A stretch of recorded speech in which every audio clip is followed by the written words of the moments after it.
Hey folks, Phil the Bee Man here. It's a beautiful Saturday afternoon and I'm kind of doing a couple different projects.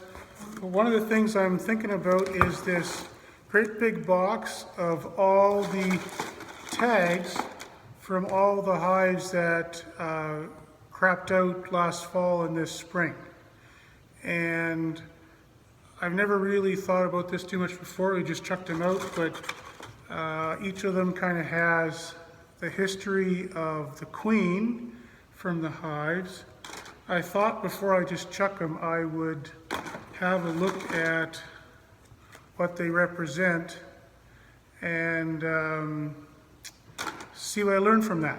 So I'm going to clean them up, sort them, and report back in a few minutes what I find.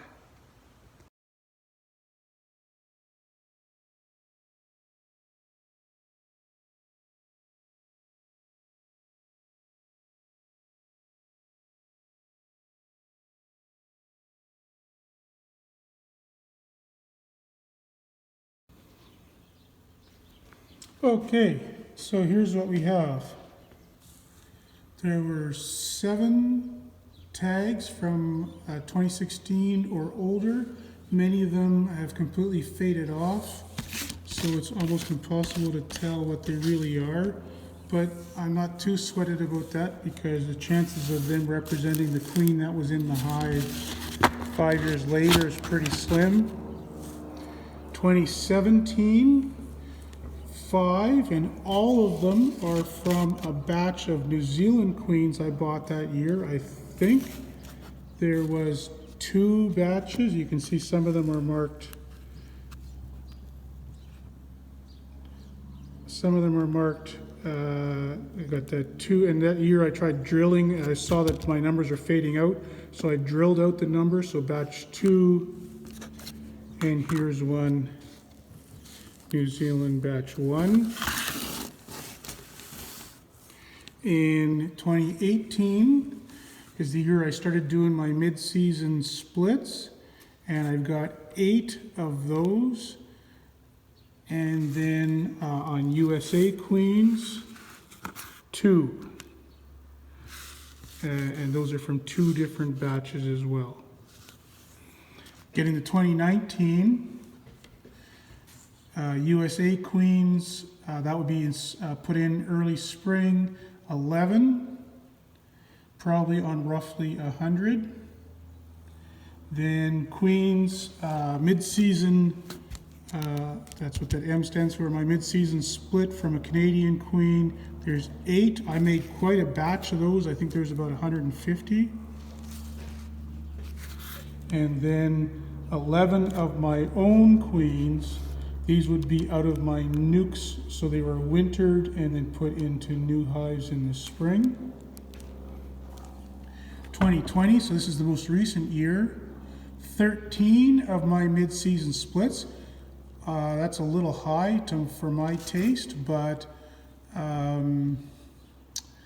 there was almost 200 of those, so representing 5% loss, but those queens really hadn't done any work, so that's a little disappointing. 13 from my own nukes out of about 200, so they did produce a crop of honey, and so there's 6 of those only, so that's quite good. Happy with that. 10 from this is in the queens, where these are from my nukes of the previous year, so I marked them for the year in which I marked them, but they were from the previous year. So these are overwintered queens, 10 of them out of approximately, probably about 150. And then also in 2020, 6 out of, I think there was 3 batches of 50. From USA. I'd be curious to see if any batch jumps out. So we have 1, 2, 3, 4 from batch 3, and 2 from batch 2, and none from 1. Very interesting. Well, I'll have to look up who was that supplier of 1.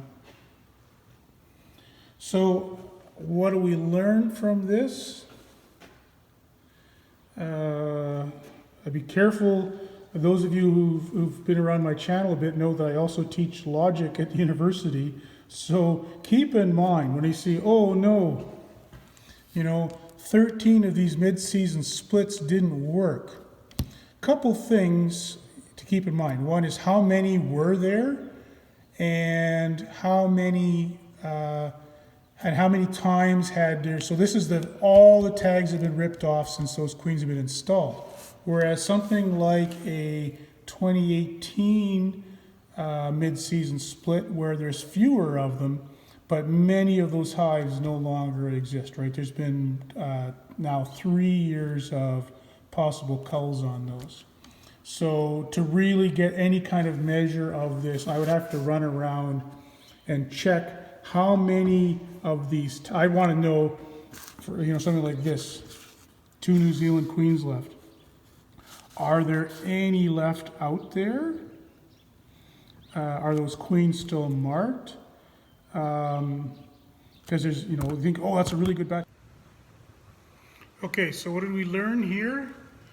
Well, I had a total of 112 dead outs on 1,300 hives for a little less than 10%, about 9%, 9.3% total losses, including queenless hives, dead, starves, culls last fall, everything.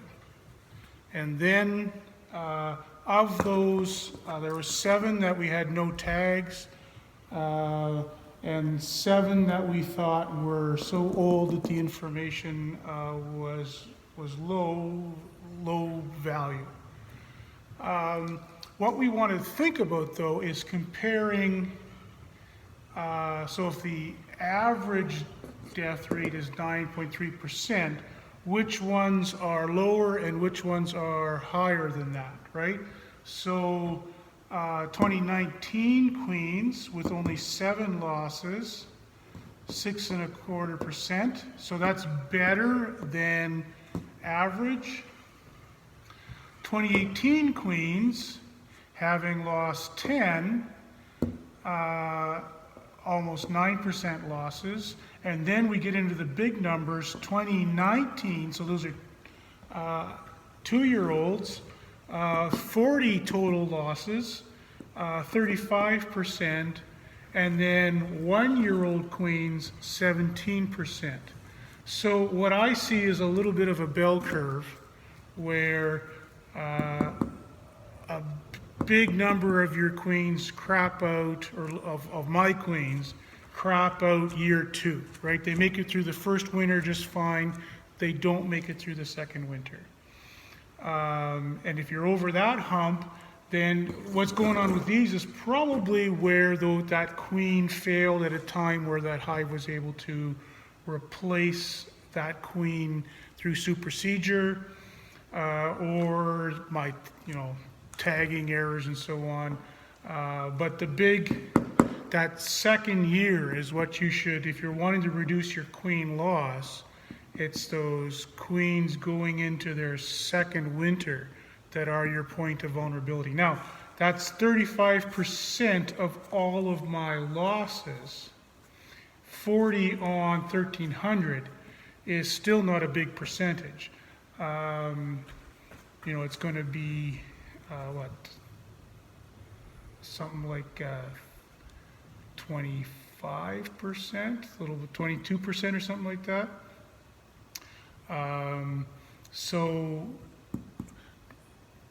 But it probably makes sense to have your queens staggered out. If you had nothing but 2-year-old queens in your operation, you could expect maybe a bit higher wintering loss just for that reason alone. Another thing I've learned that I should probably, as I collect these tags, have a Sharpie with me and note on the back what I suspect the cause of loss is at the time, so that I could have, when I do this again next year, I could identify, was it queen failure, was it starvation, although I had very little starvation this year. So there's the hive failed. Was it the queen's fault or was it my fault? Would be something useful to track as part of this overall data collection process. I think another thing I learned is that science is hard, right? This is very incomplete data without knowing, for instance, how many 2019 queens I have out there. Is 7 a high number? That could have been all of them for all I know.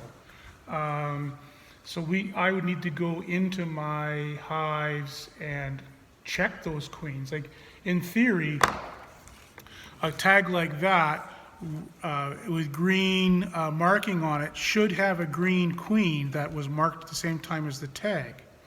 If it doesn't have that marked queen anymore, then she's really the same as these. She's a younger queen. And that's probably why we're seeing low numbers for these 2017 and 2016 numbers, is that if that hive is still out there, it has successfully requeened itself once, maybe twice. And unless I'm tracking that, and I don't have the labor or the means really to keep on top of that within 1,300 hives. So this is why science experiments tend to be relatively low numbers, because the amount of work involved in collecting the data is really quite daunting. So I found that interesting. I guess we'll run this same analysis again next year. Hopefully there's fewer cards to look at, but hopefully I have more information to compare it to. Thanks a lot. Have a great day.